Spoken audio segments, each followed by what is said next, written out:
Good morning, everyone. Welcome back. And today is True Crime Video. And we are going to get into a case about a girl who was 12 years old, and her name was Shanda Scherer. And she was brutally murdered and tortured by four teenage girls that bullied her and basically, took it out on her and ended up, and they, brutally murdered her and so forth. So we're going to get into this now. This is going to be this. I want y'all to realize this could be kind of long because there were four girls that were involved in this. And as I was reading over this, these girls had a some of these girls had some very,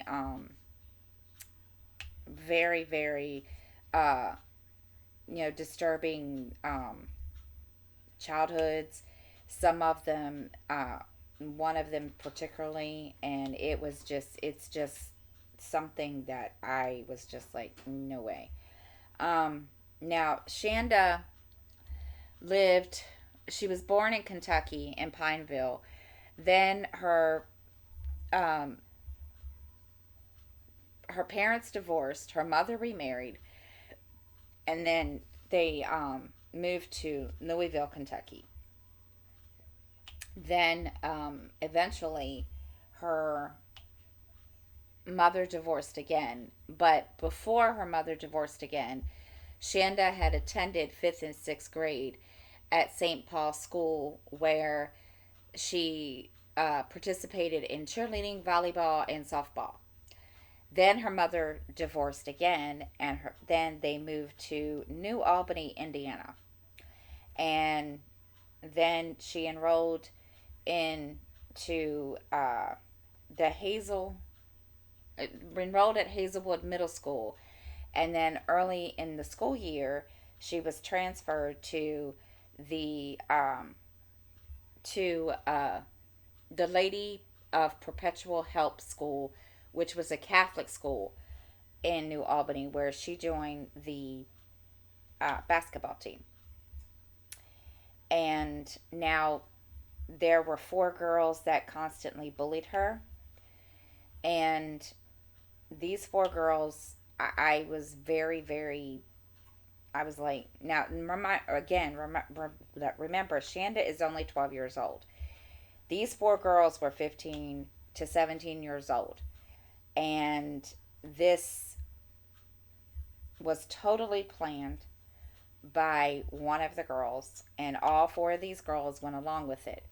Now, mind you, I was reading, and two of the girls didn't really know who Shanda was. It sounds to me like they just went with her, went with Melinda to what they thought scare her.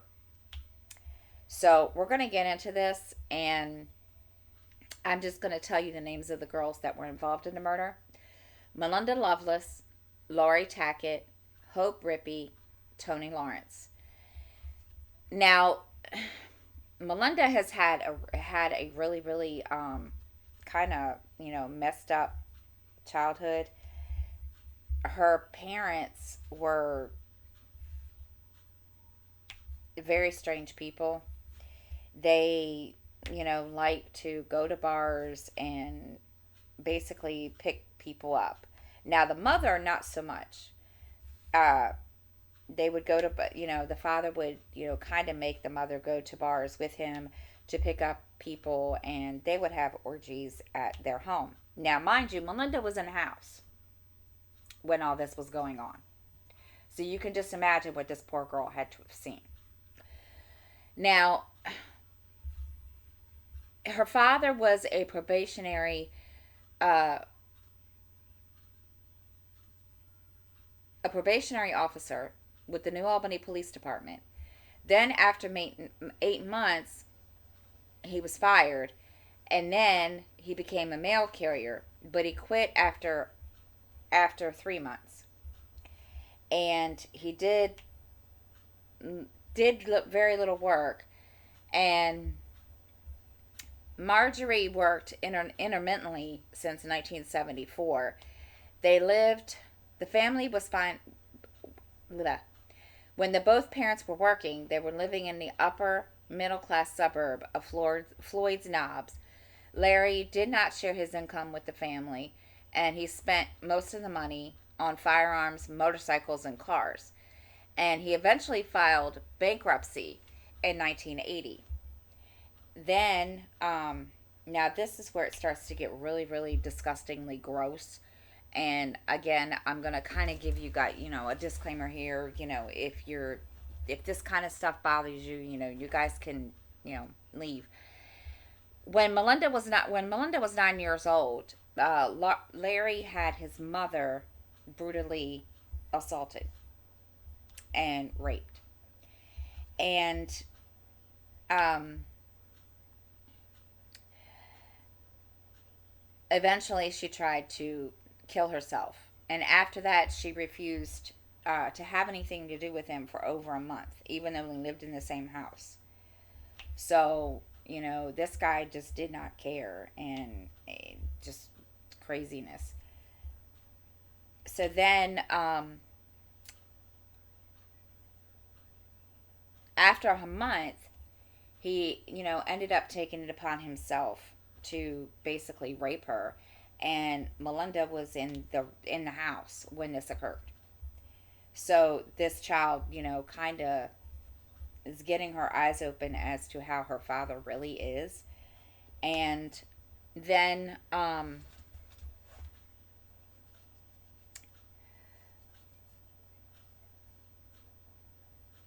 Marjorie, the mother, eventually stopped him from going home with two women, and Larry beat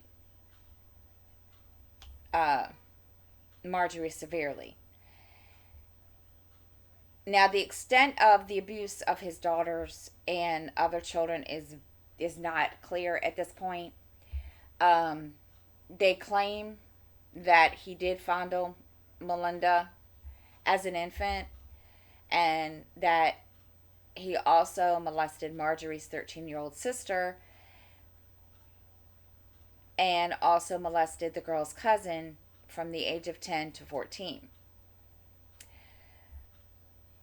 Now, both of the older girls claim that, their father did molest them, but Melinda says that didn't happen. So, as you can see,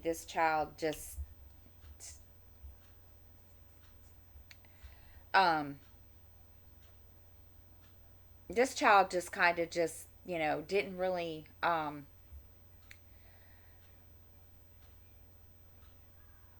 have a really good life at all whatsoever. Now, we're going to get to the next girl, Lori Tackett. Now, she's from Madison, Indiana, and she claimed that she was molested twice by her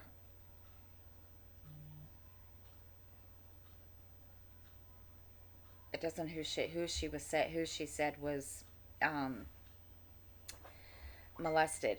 Uh, Her mother discovered that Tackett was changing. All right, now this is an example of what that Lori Tackett had to go through.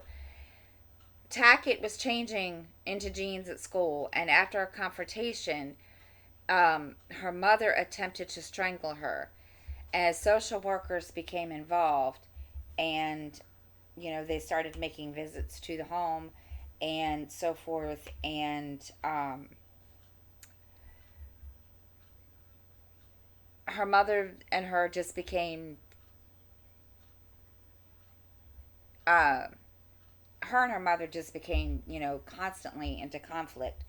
Now, then eventually her mother decided to go to Hope Rippey's parents' house and to confront the parents after she found that um,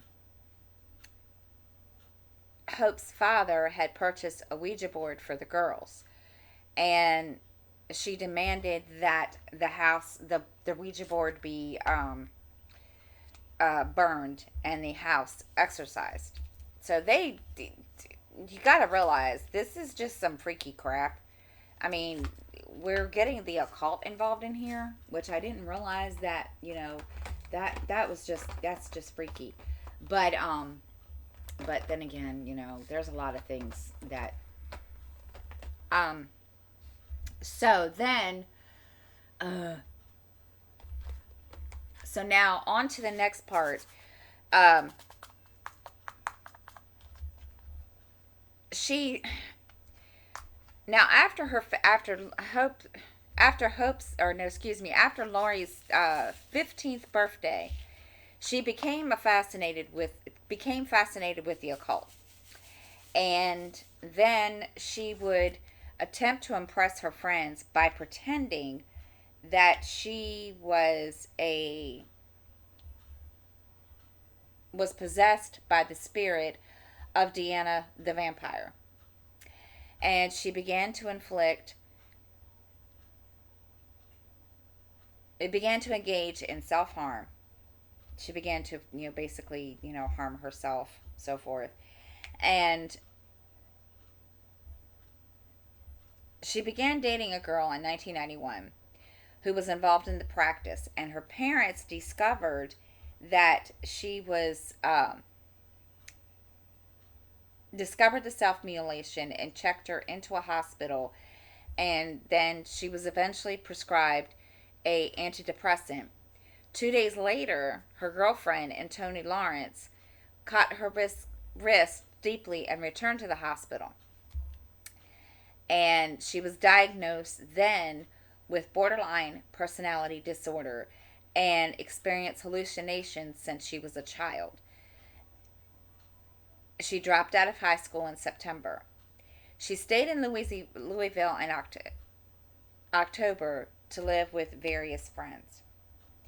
So again, this girl wasn't, the greatest, hadn't had the greatest life either. So now on to Hope Rippey. Now, there's not a whole lot about her at all whatsoever, but she was reunited. She was born in Madison. Then her parents divorced in February, and she moved with her mother and her siblings to Michigan. And then for 3 years. And she claimed that living with her family was somewhat turbulent. Her parents resumed the relationship, and she was reunited with friends Tackett and Tony Lawrence, whom she had known since childhood, although her parents saw Tackett as a bad influence. And then, as with the other girls, she started self harming at the age of 15. So she's, um,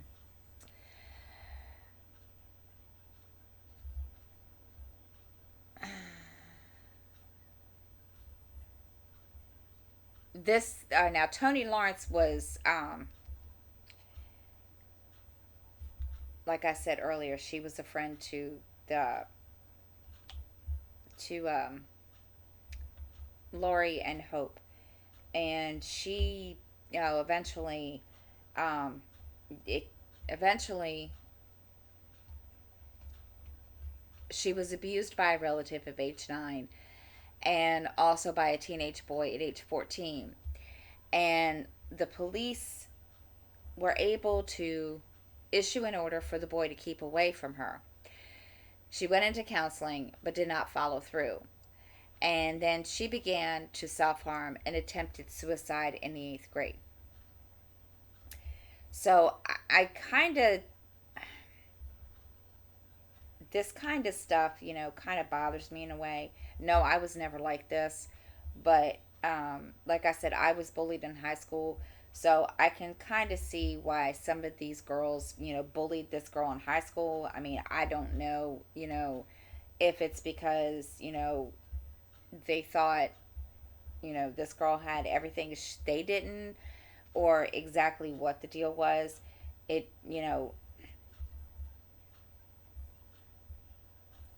but either way, these girls did not have a very, very, you know, wonderful childhood whatsoever. And it just, I don't want to say it's sad because it's not, but it's just kind of, yeah. Okay, now we're going to get to the events of that happened prior to the murder. Now, Lovelace began dating another girl named Amanda Heverin. And after Lovelace's father left the family and her mother remarried, Lovelace started behaving kind of erratically, and which then in turn, um, she got into fights at school and she complained of depression, resulting in her receiving professional counseling in March of 1991. Now, Lovelace disclosed her lesbian orientation to her mother, who was furious, but eventually accepted it. Now, mind you, during all this time, the relationship with Lovelace and Amanda has started to deteriorate. So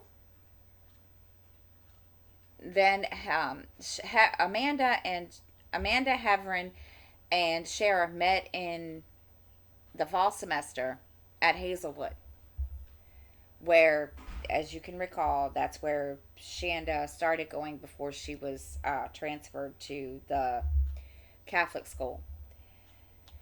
They got into a fight. However, they did become friends and later exchanged romantic letters. Now, Lovelace grew jealous of all this. Now, how she found out, that's a good question. Not unless, they were in the same school. I'm assuming that they were. And she became jealous of Shanda and Amanda's relationship. And now in October of 91, Amanda and Shanda attended a dance in October.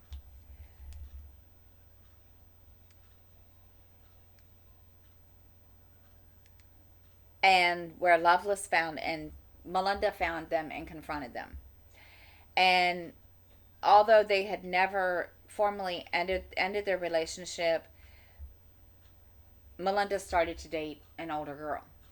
Now, after Amanda and Shanda attended a festival together, Melinda began discussing killing Shanda. So as you can see, she kind of already started to plan this out in her mind. And it just, Now, concerned about the effects that of their daughter's relationship, Shanda arranged for her to transfer to a Catholic school. Amanda states that she gave letters Lovelace sent her containing death threats toward Amanda to a youth prosecutor, but the youth prosecutor never did anything about it, as far as she knew. Now, this is the events between January the 10th and the 11th. This is the pre-abduction. Now, on the night of January the 10th, 1992, darn it, I lost where I was at. Shanda, Lawrence, Tony, Hope, and Tackett drove in Tackett's car from Madison to Melinda's house in New Albany. Lawrence, while a friend of Lori, had not previously met Lovelace, though Rippy had met her once before and had gotten along with her. I know that's kind of confusing. I'm kind of getting it. I'm not even saying their first names, because it kind of gets confusing for me. So just bear with me, guys. Now, they borrowed some clothes from Melinda, and she showed them a knife and telling them that she was going to just scare Shanda with it. Now, mind you, you got to remember, Melinda has already decided and already talked about, wanting to kill um, Shanda, basically. And so she's already, got it in her head what she's going to do. She's already decided, this is what we're going to do, blah, blah, blah. She's already talked about killing her, but yet she's telling everybody else that, telling all her four of her friends that she's only going to scare her with this knife. And now, mind you, Lori Tack, had never met Shanda, but she already knew about the plan to intimidate the 12-year-old girl. Now remember, these four girls are like 15 to 17 years old. Shanda is 12. And Melinda had explained that she disliked the fact that, or disliked Shanda for being a copycat and stealing her girlfriend. And so then, now we're going to get into it. Now, Lori let Hope drive the four girls to Jeffersonville, where Shanda was staying with her father on the weekends. And they stopped at a McDonald's to ask for directions. And so they get to the house, and Melinda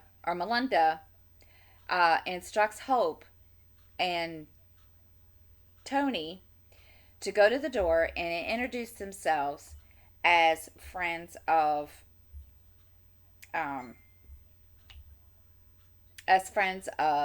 Amanda. Then invite Shanda to come with them to see Amanda, who was waiting for them at the witch's castle. Now, I don't know what that is. I don't know if that's just,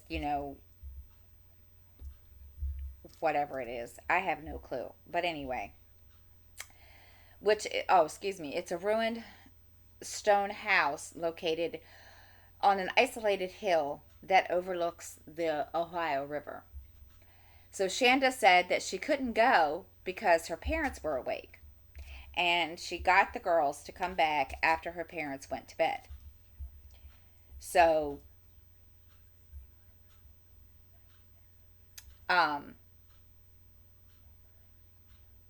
now, mind you, Melinda was angry at first, but the girls assured her that they were going to return for her later. Which, that they eventually did. They eventually returned for her. And,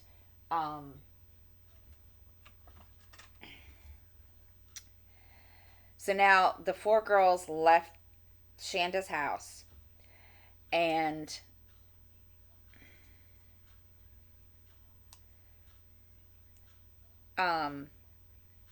during the ride, Melinda said that she could not wait to kill Shanda. Excuse me. So this girl was,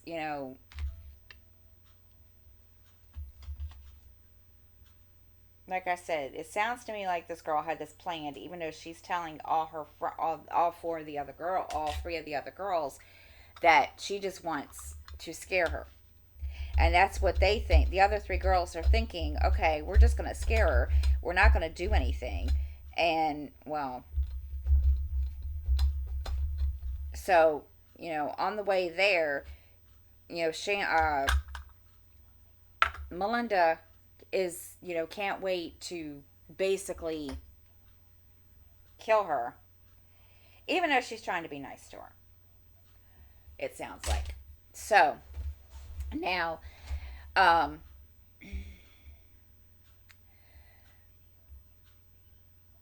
Okay, excuse me. Loveless hid, um, Melinda hid under a blanket in the back of the car, in the back seat, with a knife under a blanket. So they didn't know. So, mind you, Shanda didn't know that Melinda was in the car. It was just, them and it was just her and Hope and Laurie and Tony. So now at the witch's castle, or excuse me, Hope told Shara that Amanda was still at the castle. Shara was reluctant to go with them, but she agreed after changing her clothes. They got into the car, and Rippy began questioning Shanda about her relationship with Amanda. Which, again, okay. And Melinda then sprang out from the back seat, put the knife to Shanda's throat, and began interrogating her about her sexual relationship with Amanda. I mean, like I said, this girl just didn't care, as you can tell. So, they drove towards Utica and the witch's castle.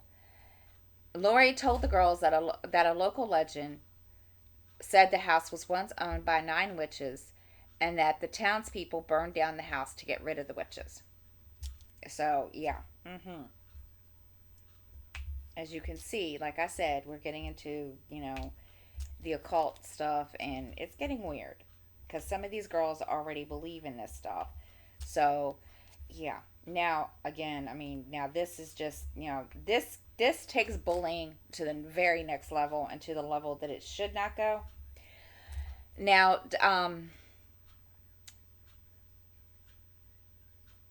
during the car ride, Shanda continued to beg for them to take her home, which, of course, they didn't. Um,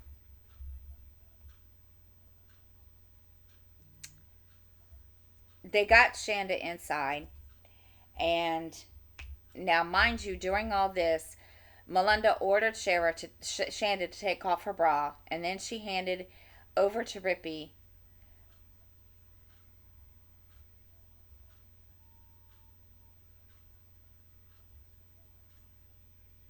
They basically just kind of just messed with her through the whole entire ride to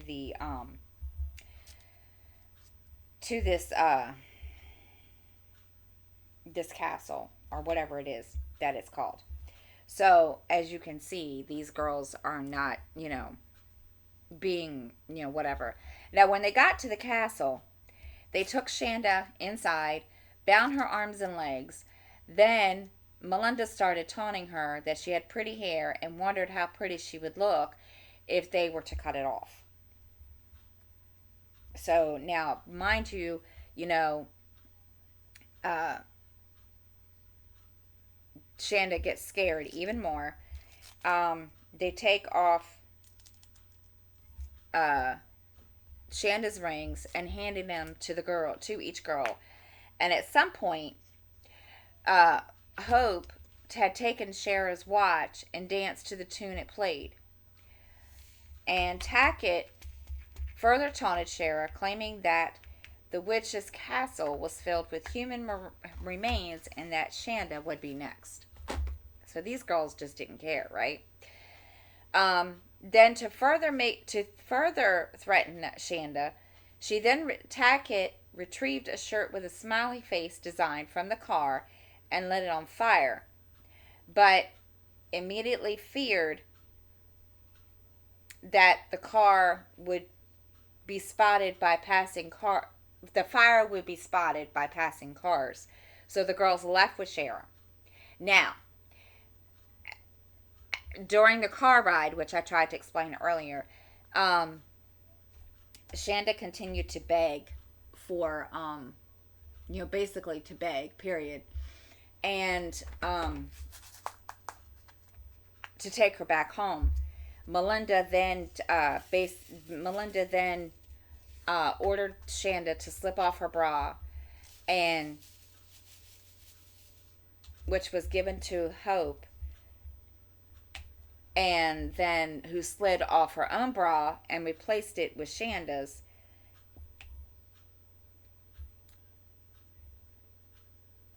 while steering the car. Now, they got lost, so they stopped for gas. They got lost. Now, they're at a gas station. You got all these girls in the car, and Shanda also. They cover Shanda with a blanket. And then Lori went inside to ask for directions. Tony called a boy she knew in Louisville and chatted with him for a few minutes just to, I guess ease her mind or whatever. But she didn't, say anything about what they had done. They didn't say anything about, oh yeah, we killed this girl or anything. That we abducted this girl or anything like that. And so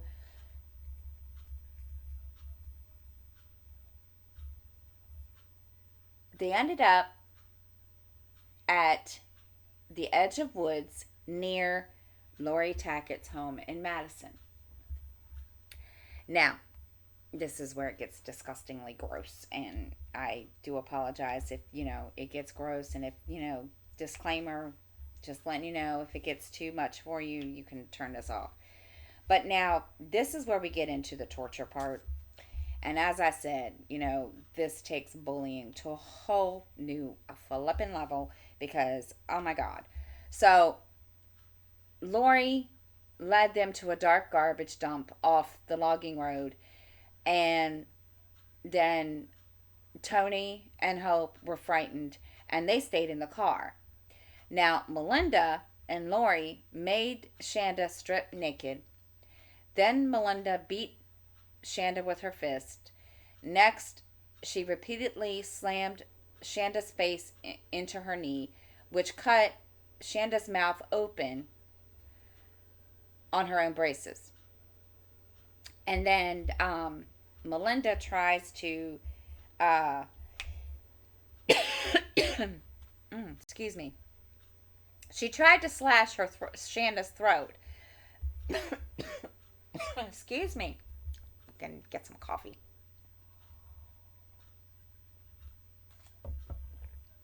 But the knife was too dull. Okay. First of all, didn't you? My thing is, and I'm not saying, okay, I'm not saying this as, but common sense. If you're gonna do this, and this is just in my mind, why not be prepared? Why take a dull knife? But then again, okay, whatever. And maybe they weren't thinking ahead at this point. I don't know. Now, Hope came out of the car to hold down Shanda, and Melinda and Lori took turns stabbing Cher in the chest. So obviously the nail wasn't dull enough for them to not stab her. They stabbed her in the chest instead of cutting her throat. They then strangled her with a rope until she was unconscious, and they placed her in the trunk and then told the other two girls that Shanda was dead. Then they drove to Lori's house and went inside to drink soda and clean themselves. And then Shanda was in the trunk and she started screaming. And the girls heard it. So now, okay, definitely, obviously she's not dead. I mean, they told the other two girls that Shanda was dead. She's not dead. So now Lori went out with a paring knife and stabbed her several more times, coming back covered with blood. And Lori told the girls futures with her runestones. Now, at 2:30 a.m.,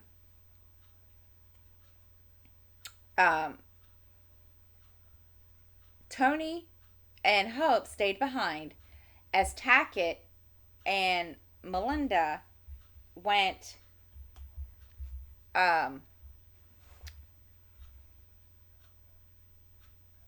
went, what is it? Country cruising.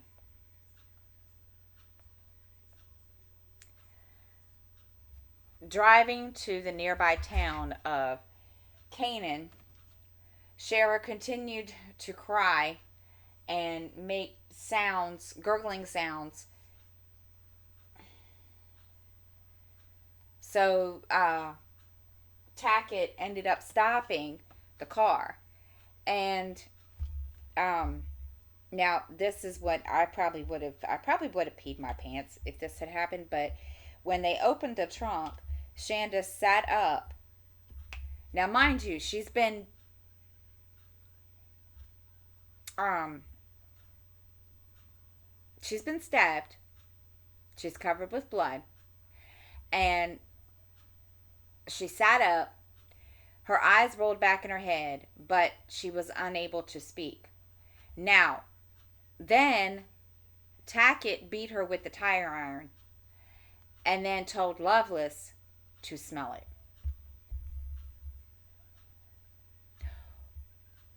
Okay, this is all just, like I said, this is all just freaking creep. Ugh. Now, Melinda and Tackett returned to Tackett's house and to clean up again. Now, mind you, they've cleaned up like 4 or 5 times already because, and Hope asked about Shanda, and Tackett, described what they did to her. And the conversation woke up Tackett's mother, and who yelled at her daughter for being out late and bringing home the girls. So Tackett took them home, which that's not what they did. She then drove to the burn pile, where they opened the trunk to stare at Shanda. Lawrence refused, and Rippy sprayed Shanda with Windex and taunted, and I quote, "You're not looking so hot, now are you?" So now, they're doing things that I would, in my mind, I'm sorry, would be unimaginable for girls of 15 to 16 years old to do. But then again, I know they're bullying her, but I just could not imagine girls that age doing this. But then, there are instances, and to be truthful, I didn't, excuse me,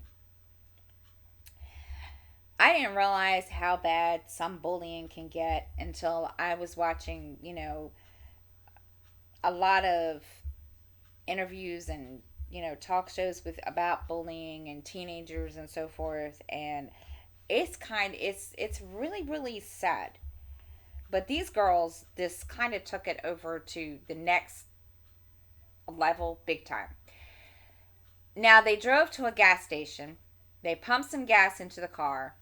Then they bought a 2-liter bottle of Pepsi, and they poured the Pepsi out, refilled the bottle with gasoline, and then they drove to Madison and to a road, Lemon Road, off of US Route 421, and then Lawrence remained in the car. Now, I'm not sure if it sounds to me, I don't know if it sounds to me, she remained in the car. So basically, she did not participate in this part of the whole crime.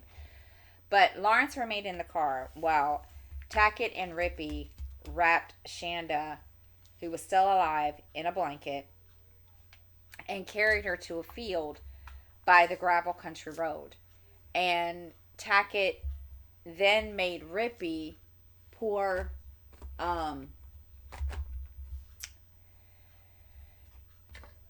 gasoline on Shanda and then set her on fire. Now, mind you, Melinda was not convinced that Shanda was dead.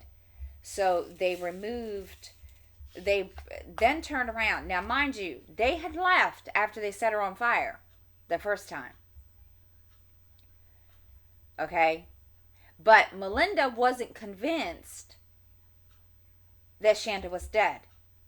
So they turned around, came back a few minutes later, and poured the rest of the gasoline on her. And she's still burning. She's already on fire. By this time, she's probably already dead. And they go back and, pardon the pun, add more fuel to the fire. So now this is disturbing. The girls go to McDonald's at 9:30 in the morning for breakfast. Okay, it's obviously, all right, it may not be that bad. Yeah, it is.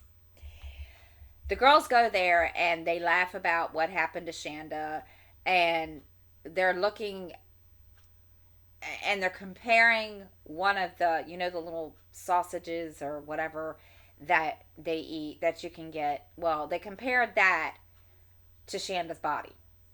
And then Lawrence phoned a friend, told her about the murder.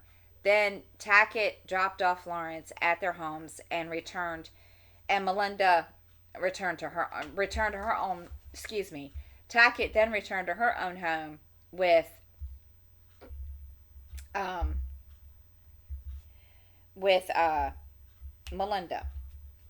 Now, mind you, okay, I don't know if this is where it kind of where they screwed up, but Melinda then called Amanda and told Amanda that she had killed Shanda and that they had arranged to pick Amanda up later that day. And a friend of Melinda's, Crystal Wathan, came over to Melinda's house and they told her what happened. They went and picked up Amanda. And they took Amanda back to Melinda's house where they told Amanda the story. But both of Amanda and Crystal refused to believe it, and until Tackett showed them the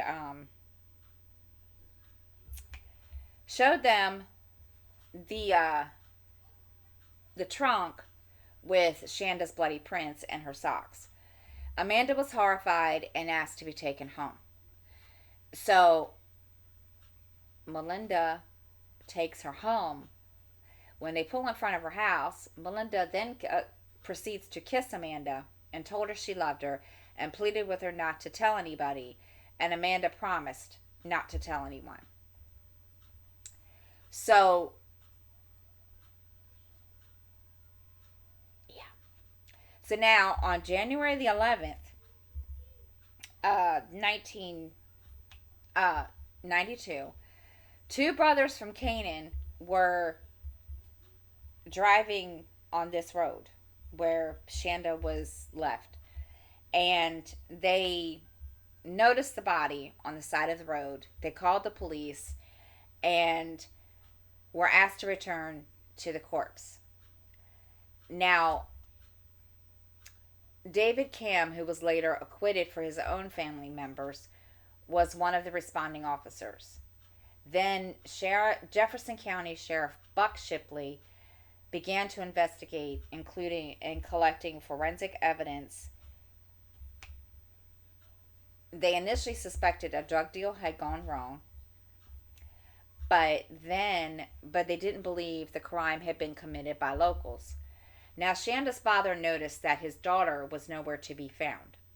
So after phoning neighbors and friends all morning, he ended up calling his former wife, and they filed a missing persons report.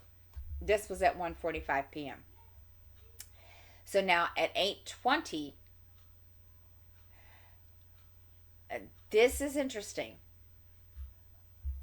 At 8:20 p.m., a hysterical Lawrence and Rippey went to Jefferson County sheriff's department with her parents, and they both gave statements rambling, identifying the victim as Shanda and naming the two other girls involved as best as they could. So here we are,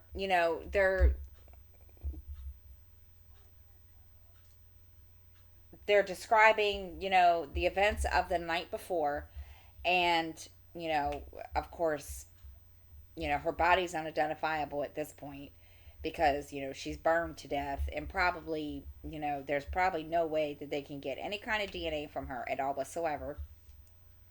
So they, they were finally able to match her body to the missing person report, and the detectives did eventually get the dental records that proved that Shanda was the victim. And now Lovelace and Tackett were arrested on January the 12th. So, mind you, now, this is like, what, the day after? The day after they were able to arrest, the girl, Lovelace and Tackett. Um,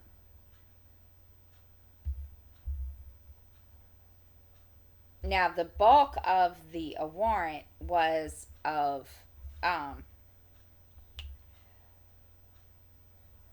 was Lawrence and Rippey's statements, and the prosecution declared at that time that its intention was to try Lovelace and Tackett as adults.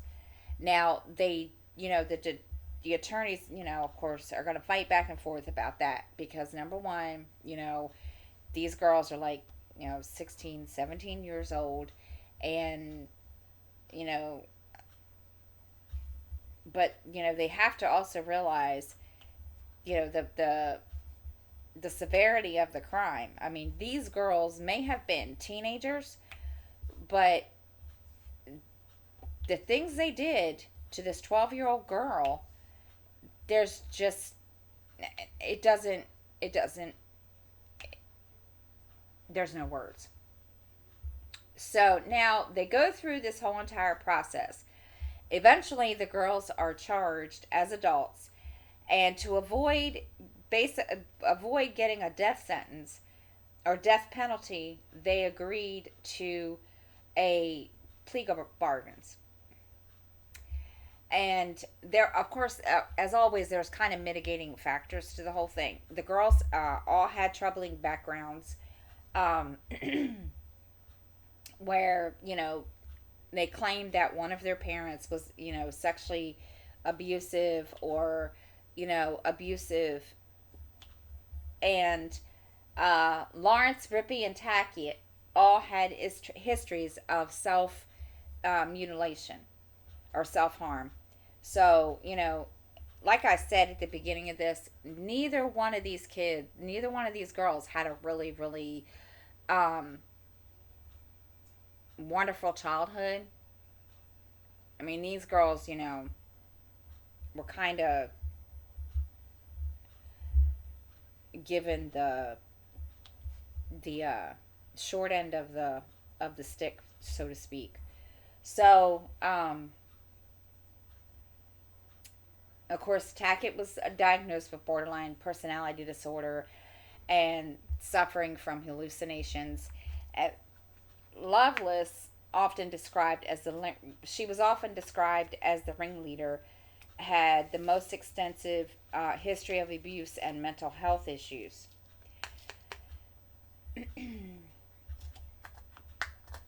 Sentences: Tackett and Lovelace were sentenced to 60 years in prison. And Tackett was released in 2018 and served probation for 1 year. Then Melinda Lovelace was released in September of 2019, and Ripley was sentenced to 60 years with 10 years suspended for mitigating circumstances, and which included 10 years of medium supervision probation. Now, on appeal, excuse me, on appeal, a judge reduced the sentence to 35 years in exchange for her cooperation. Lawrence was allowed to plead guilty for one count of criminal confinement and was sentenced to a maximum of 20 years. Now, mind you, there are appeals. I've noticed that is, like a pattern in any, I guess, any kind of case like this. But there are appeals. Melinda Loveless's attorney in 2007 requested a hearing that to argue for his client's release. He said that Loveless had been profoundly retarded by childhood abuse. So, okay, I'm really trying to understand what that means. I don't understand what that totally means at all whatsoever. My thing is, okay, she's profoundly retarded, but yet she's the one that sat out and in her brain and in her mind was bound and determined to basically, kill Shanda. Now, whether or not it was with, whether or not that started off as, torture. I mean, I don't know if they planned, I don't know if, she planned to do that. I don't know, but I just don't see how she can say, her attorney can say she was profoundly retarded because of the abuse. Okay, I get, that part of it. Abuse is not any, fun for anybody, but I just don't know how you could say that she was profoundly retarded. That makes no sense to me. But then also stating that she had never been represented competently by a counsel at all during her sentence, which caused her to accept a plea bargain in the face of exonerated claims about her chances of receiving the death penalty. And he also argued that Loveless, who was 16 years old at the time when she signed the plea agreement, was too young to enter into this contract. Now, I don't know if her mother or, her father was was sitting there with them. I do not know. It doesn't say. You have no clue. Without, of course, which had not been obtained. Now, she could have been retried or released. So if the judge had accepted these arguments. So, here we are, in 2007, she's trying to get an appeal stating on the simple fact, okay, I signed this agreement, but my parents weren't present, and by law, my parents are supposed to be there when I'm signing anything, or basically, confessing, which I think was kind of messed up. But her request was rejected in 2018 or 2008. Now, instead, she would be eligible for parole in 15 years, and that would be maintaining the original guilty plea. And then on November the 14th, Loveless's appeal was denied, and stating that he would have to, Small stated that he would have to seek to have the jurisdiction moved over the case moved to Indiana Supreme Court. So now the one girl, Lawrence, I don't remember what her name is, or her first name is, but anyway, Lawrence was released in December of 2000 after serving 9 years, and she remains on parole until December of 2002. Then Rippy was released in April of 2006, and was released on parole after serving 14 years of her original sentence. And she remained on supervised parole for 5 years until 2011. And then Tackett was released on January 2018, on the anniversary of Shanda's death. Now that's kind of, strange. But after serving nearly 26 years and another year of parole.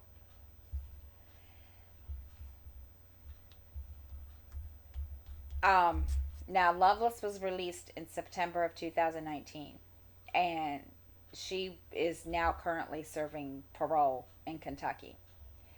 Um, Now, there's the aftermath to all this is that during Loveless's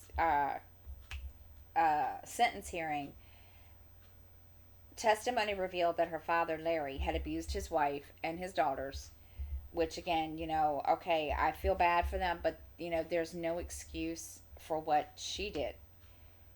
There's no excuse for it whatsoever, regardless. I mean, I realize, these girls had, some really, really messed up childhoods, but you just don't do this to a child. Just, it's just, I'm sorry. So, consequently, he was arrested on charges of rape, sodomy, and sexual battery. Then, he remained in prison for 2 years and awaiting trial. Then, the judge eventually ruled that all charges except one would be dropped due to the statute of limitations, which was 5 years in Indiana.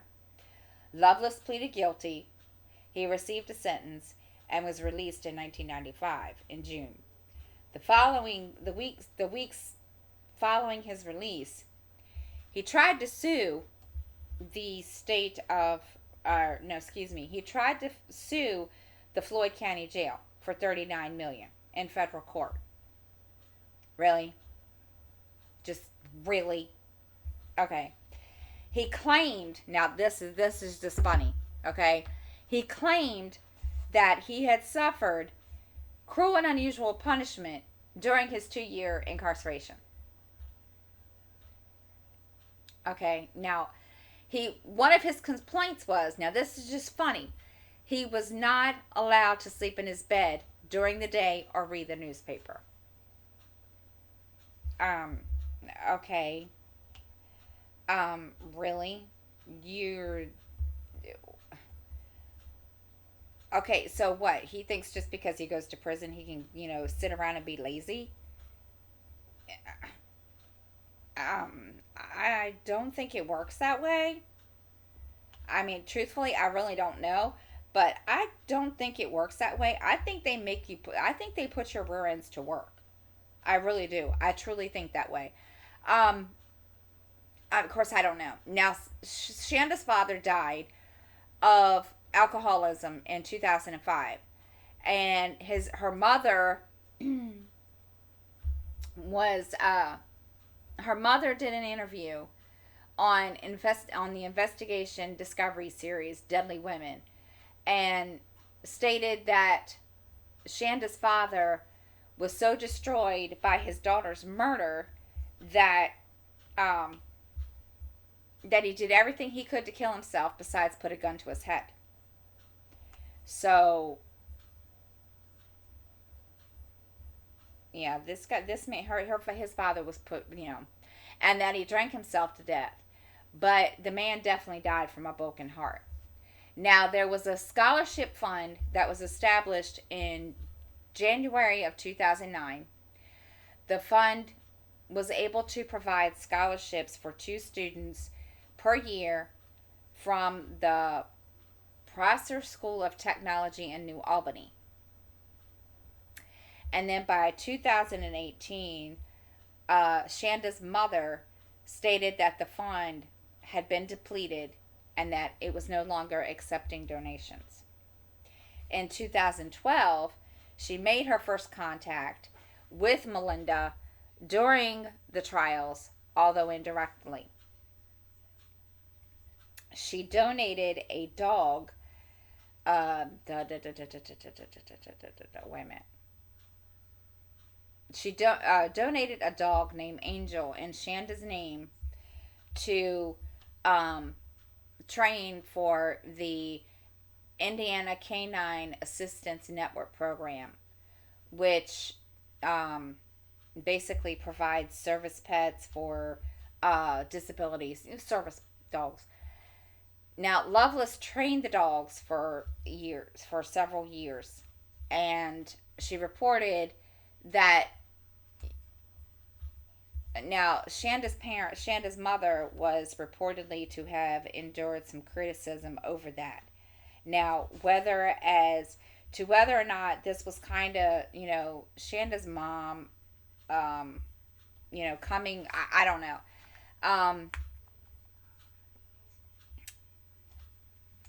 Of course, she defends herself by saying, and I'll quote, "It's my choice to make. She's my child. If you don't let good things come from bad things, nothing gets better. And I know what my child would want. My child would want this." So now Shanda's mother donates or hopes to donate a dog every year in honor of Shanda.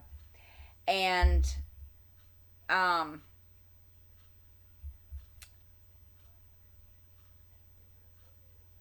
there was, I guess Melinda knows that Shanda's mother did this, or donated. I don't know, but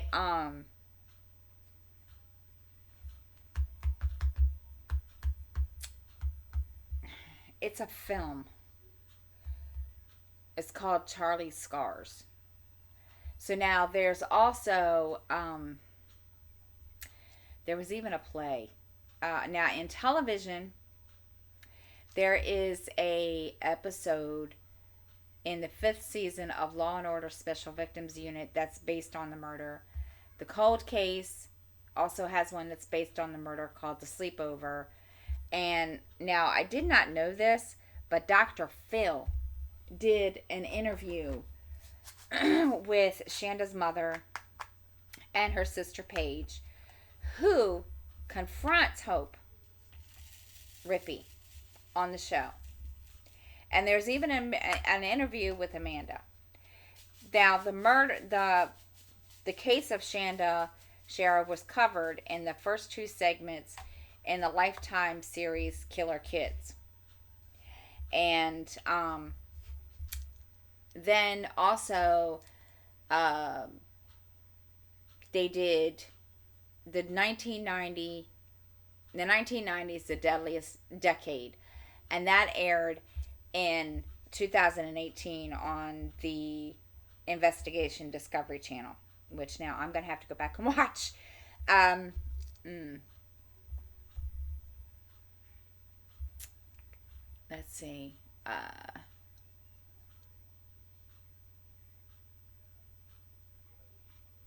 But there you go, guys. I know it was kind of long today. It was a whole hour. Oh my gosh. I didn't realize it was an hour. But that's what that is.